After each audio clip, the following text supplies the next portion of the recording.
ao podcast Emocionalmente, explorando a mente e o coração na infância. Eu sou Isabela e esse assunto é muito importante para você que é educador, pai ou qualquer pessoa que tenha interesse em aprender sobre o desenvolvimento da criança.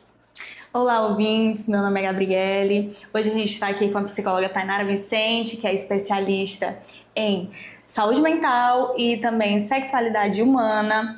A gente vai falar um pouquinho sobre como as emoções, seja a alegria, a ansiedade, podem ajudar ou dificultar na nossa infância, no aprendizado e como isso pode influenciar também na nossa vivência adulta. Pode se apresentar, fala um pouquinho de você pra gente. Oi, gente, prazer, menina, estar aqui com vocês. Muito obrigada pelo convite. Nada que isso. Achei incrível a iniciativa de vocês, como já tinham falado nos bastidores. Eu sou Tainara Vicente, moro aqui em Presidente Dutra, tenho 6 anos de formação e hoje eu atuo na psicologia clínica e hospitalar, né?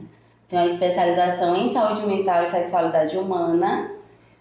E é isso. Estou aqui para tirar todas as dúvidas de vocês sobre esse assunto super necessário, que é a infância, né? Que é o primeiro estudo aí de vocês no primeiro período da faculdade. E é isso.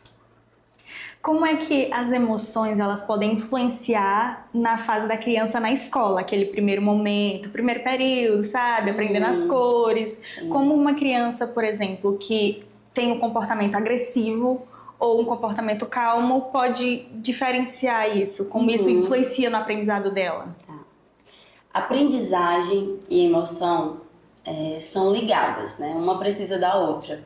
Então, a criança, quando ela é emocionalmente estável, ela tem um ambiente seguro, ela aprende com mais qualidade. Então, sim, as emoções são ligadas diretamente com a aprendizagem, vice-versa. Sim. Isso me faz lembrar também sobre a questão dos reforços, né? Porque tem a questão do reforço positivo e meio que negativo. Eu lembro que assim que a gente começa a falar sobre essa questão de desempenho escolar, principalmente lá na nossa sala, as pessoas dizendo assim, nossa, minha mãe dizia que se eu não passasse ia me bater. E esse era o meio que assim, o meu prêmio, não apanhar caso eu passasse. Sim. E eu acho que isso atrapalha muito a questão da aprendizagem, porque aprender sob pressão não é aquele aprendizado de qualidade. Eu falo isso por experiência própria, porque já teve vezes na minha mãe, né? Que eu pagava escola particular. Eu falava assim, olha, se tu não passar, eu vou te tirar daí. E cada 10º vai ser uma lapada na nota. Era desse jeito. E eu não aprendia. E aí, graças ao meu bom Deus, ela simplesmente entendeu que ia funcionar. E aí ela começou a me cobrar de outras formas. Então ela me dava um presente, ela estudava junto comigo para ver qual era a minha dificuldade. E aos poucos isso foi melhorando muito a minha aprendizagem. Reforço positivo em segundo plano que ela conseguiu.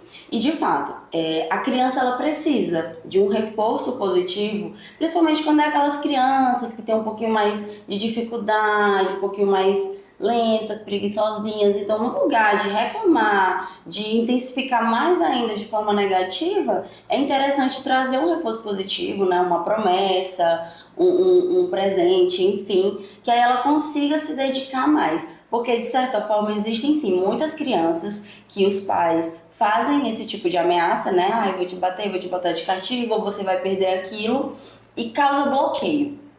Mas existem crianças que, nível média 7, é só para poder eu passar para mim não apanhar. No seu caso, ela viu que não funcionava de forma alguma esse reforço negativo, mas há crianças que funcionam, porém elas se estabilizam ali, não evoluem. É só para passar, pronto, passei e não vou apanhar. Mas e aí as outras qualidades que ela poderia descobrir que tinha, as evoluções, desenvolvimento, né? Então, assim, muitas vezes isso fica mascarado do tipo, lá em casa a rédea é curta e meu filho passa. Mas e aí? Ele tá perdendo alguma coisa.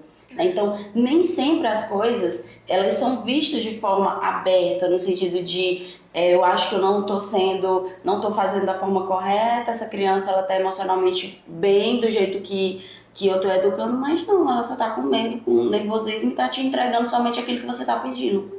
Sim. E esse caso do reforço negativo também influencia, né, na vida adulta, porque a gente fica naquilo ali. Isso. Não tem uma motivação, tipo, se eu conseguir, o que que vai ter pra mim, né? É. Tá bom, consegui, não consegui. não vou apanhar, mas também o que vai agregar na minha vida? Fica meio que bloqueado na fase adulta também, né? Que ela não tem espaço para imaginação, para fazer de fato o que ela gosta, para mostrar, porque já fica uma criança bloqueada em tudo aquilo que tá. Eu tenho que entregar isso aqui que estão me pedindo e tenho que ficar quieta, não posso mais fazer nada. Praticamente fica um pouco engessada, né? Ela não consegue sair de fora da caixinha. Exatamente. Isso atrapalha muito a questão da aprendizagem. Muito. Eu imagino o quanto deve ser ruim. E tem crianças que, quando tem algum transtorno, como por exemplo o autismo e tudo mais, e os pais não sabem, acham que a criança é lerda, que é débil e tudo mais, isso é, tipo assim, eu vejo isso como a falta de informação. Porque hoje em dia a informação é algo muito fácil de acessar. Você consegue informação, às vezes, até sem querer. Você tá aqui, tem uma TV passando, você já é bombardeado de muita informação. Sim. E uma experiência relacionada a mim e essa questão da aprendizagem é a minha mãe. Eu sempre cito a minha mãe nas minhas aulas, porque a minha mãe foi diagnosticada com autismo quase aos 50 anos. E isso mudou muito a realidade de vida dela. Por quê? Quando ela era criança, o que era que ela ouvia? Que ela era lerda, que ela era débil, que ela não prestava atenção em nada, que ela era muito esquecida.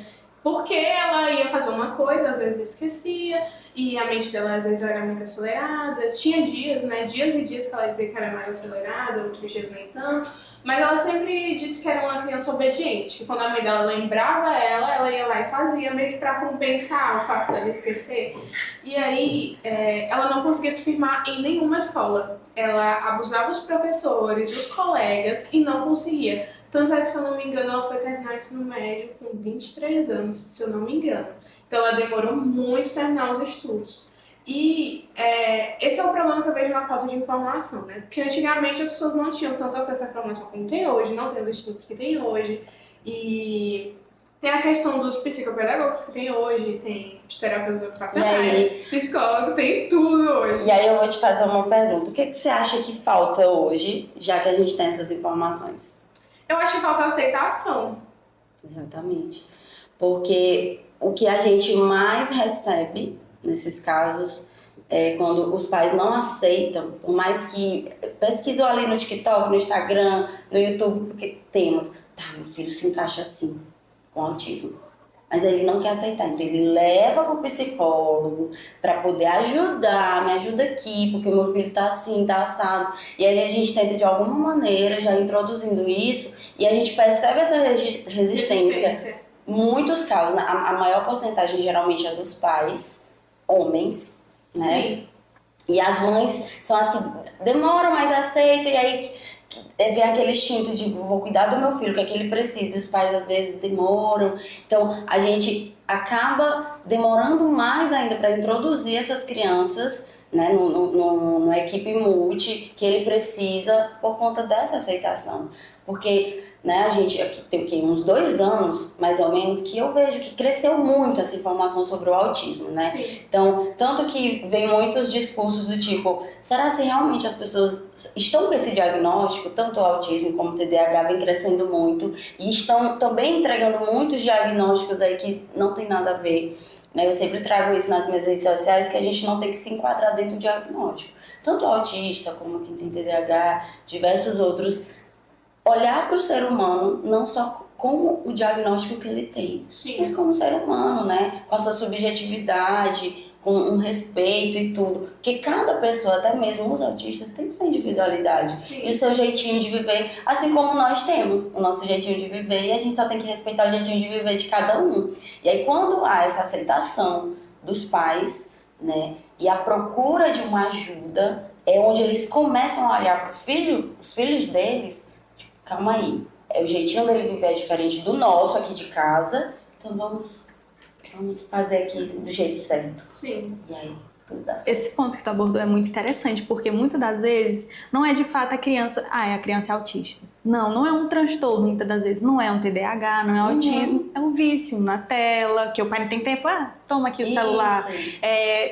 alguma falta ali, alguma deficiência que tá faltando, entendeu? Sim, uma sim. falta de atenção, uma falta de brincar, porque pelo menos eu ainda, na minha Estimular, fase, né? isso, uma falta de estímulo, porque eu, pelo menos criança, ainda fui aquela criança de brincar na rua, de ralar o joelho enquanto brinca, sabe? Ter essa experiência. E eu falo isso porque, por exemplo, a minha prima, ela gosta muito de brincar, ela é criancinha, 5 anos. Mas entre ela brincar, fazer um desenho e ela assistir uma televisão, ela vai preferir assistir uma televisão. Isso. Então essa falta de estímulo, ela acaba agravando mais nessas situações da aprendizagem, Sim. né? Eu acho esse assunto que você acabou de falar sobre o brincar, né? Eu fui assim. Eu acho um assunto extremamente necessário pra gente sempre estar trazendo. Já que vocês trouxeram um pouquinho do lado do pessoal de vocês, vou trazer um pouquinho do meu, né? Eu tenho 29 anos e eu vim ter o meu primeiro celular no meu aniversário de 15 anos, mais ou menos. Foi 14 para 15 anos, meu pai me deu meu primeiro celular. E ele não era assim, digital, né? Era só SMS. Nessa época, não tinha Instagram, TikTok, Facebook, nem Orkut. Exatamente na época que eu ganhei. Um pouquinho depois foi que eu comecei a ter Orkut. Eu ia pras lan house, pagava hora, 2 horas pra poder ficar ali me atualizando. E nem era todo dia. Tipo, eu ia umas 3 vezes na semana pra ver quem deixou mensagem, quem deixou depoimento. Era aquele babado maravilhoso. E a gente ia naquela ansiedade pra aproveitar cada minuto, se na internet vai acabar e tal. Então, a gente até valorizava mesmo aquele momento. E aí, o que acontece? Até os meus 15 anos, eu tive uma infância maravilhosa, né? De brincar, brinquei de boneca até os 14, pulava elástico, corda, se esconde, era queimado com os vizinhos, ia toda ralada pra casa, toda suja. Todo dia tinha que lavar o cabelo porque tava cheio de terra, de suor. E é diferente, porque hoje a minha sobrinha tem 6 anos.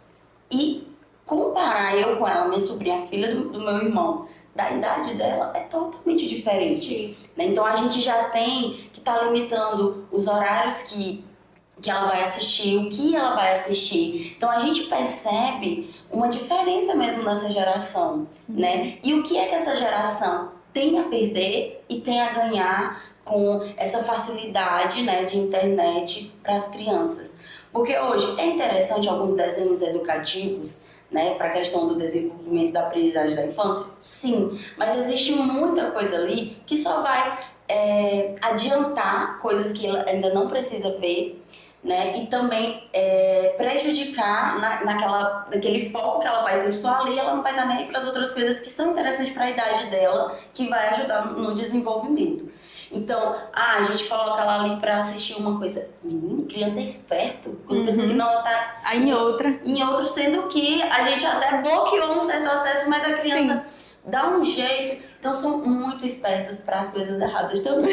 Então, existem sim uma grande diferença, né, da nossa geração para agora, né, e isso tem um ponto importantíssimo na questão da aprendizagem.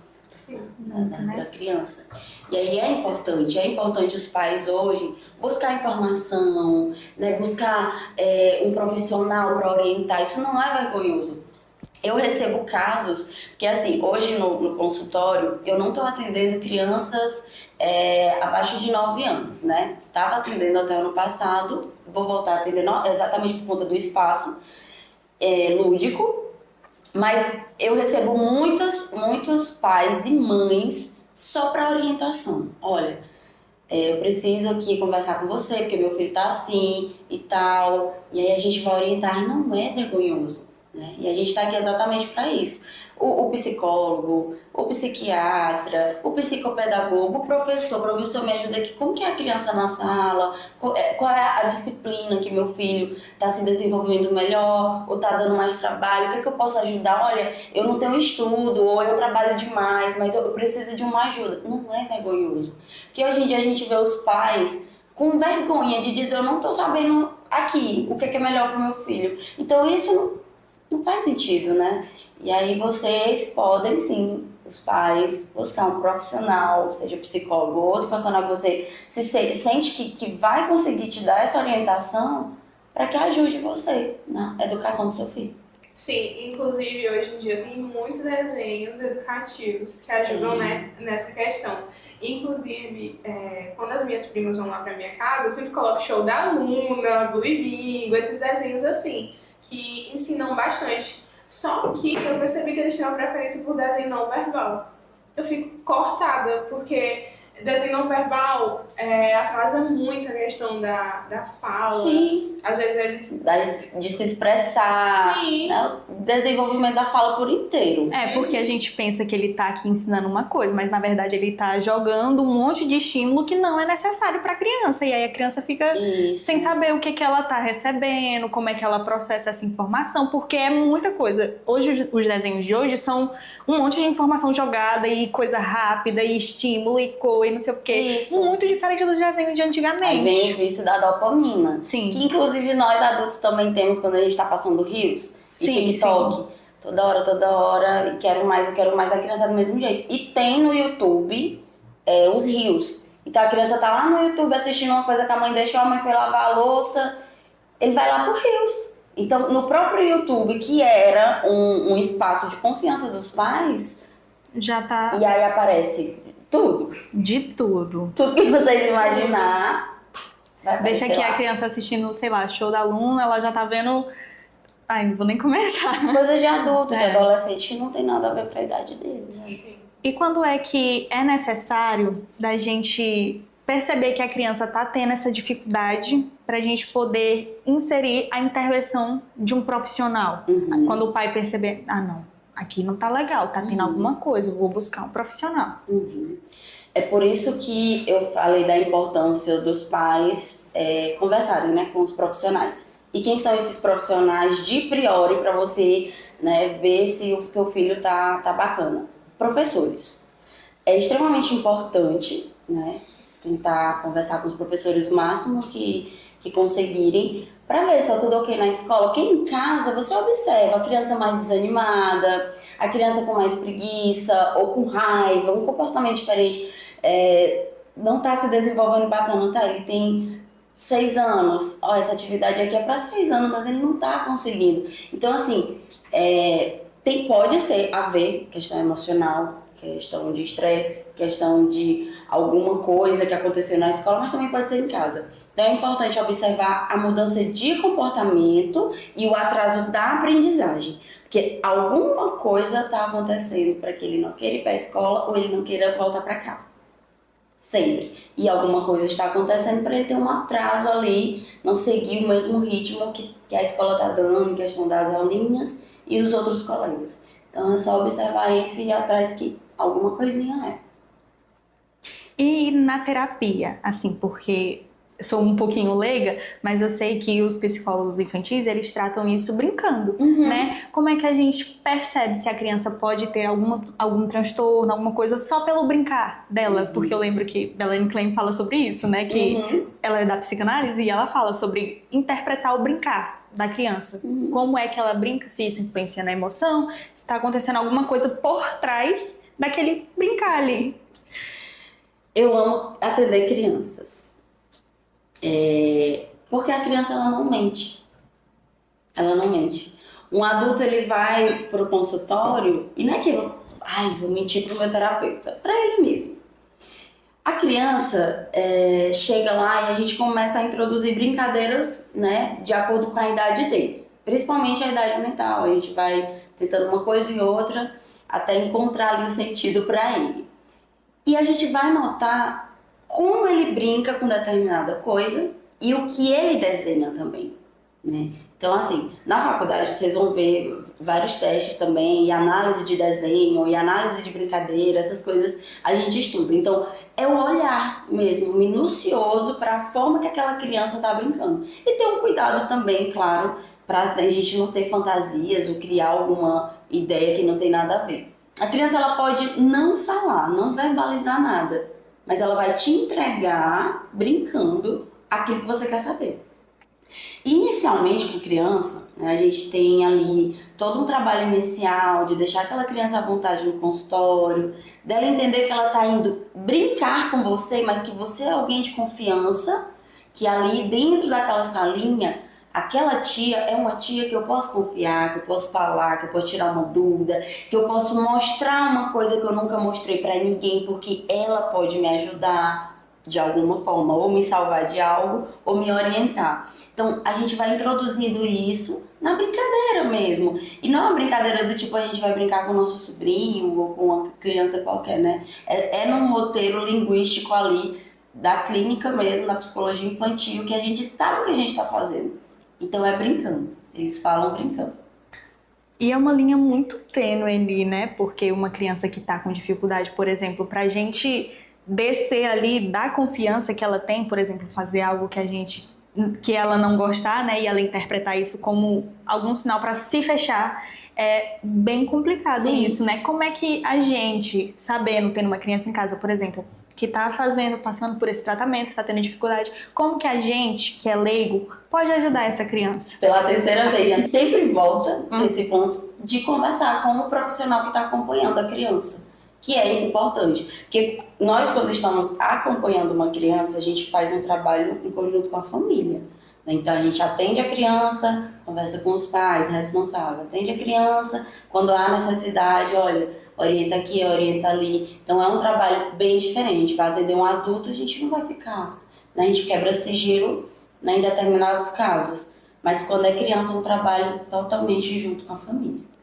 Não tem como não ser, senão a criança ela não vai saber falar em casa, olha, a minha psicóloga disse que agora tem que ser assim.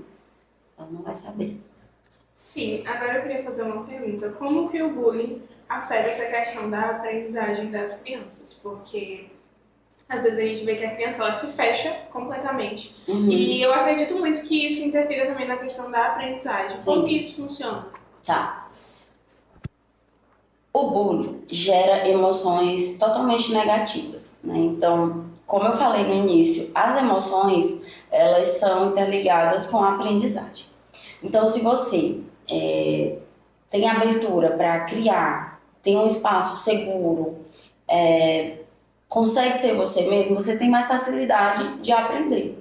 E se você está num ambiente que te gera ansiedade, medo, tristeza, isso te trava, te bloqueia. Então, o bullying causa isso na escola, né? Você, independente como seja, mas quem está sofrendo bullying fica ansioso, fica deprimido, fica bloqueado, fica fechado, então não consegue se desenvolver. Então, é exatamente essas emoções negativas, né, do bullying faz com que a pessoa se feche, ela não consegue evoluir. Sim. Muito obrigada, Tainara, pela sua participação. Você foi de suma importância. Eu acredito que quem ouviu, com certeza vai conseguir aplicar alguma coisa na própria vida, né? E, enfim, a gente disseminar essa informação para as criancinhas de hoje em dia. Sim. Não terem mais essa dificuldade na aprendizagem, porque a infância é uma delícia. Isso. A melhor parte da nossa vida é a infância, né? Sim. Porque a gente é desprendida, enfim. E você, ouvinte, pode compartilhar uma experiência com a gente, deixar nos comentários o que preferir, tá? Muitíssimo obrigada pela sua participação, viu? A gente fica lisonjeada mesmo. E sempre que quiser voltar, pode ficar à vontade. Estarei aqui. Ótimo, muito obrigada mesmo. Nada.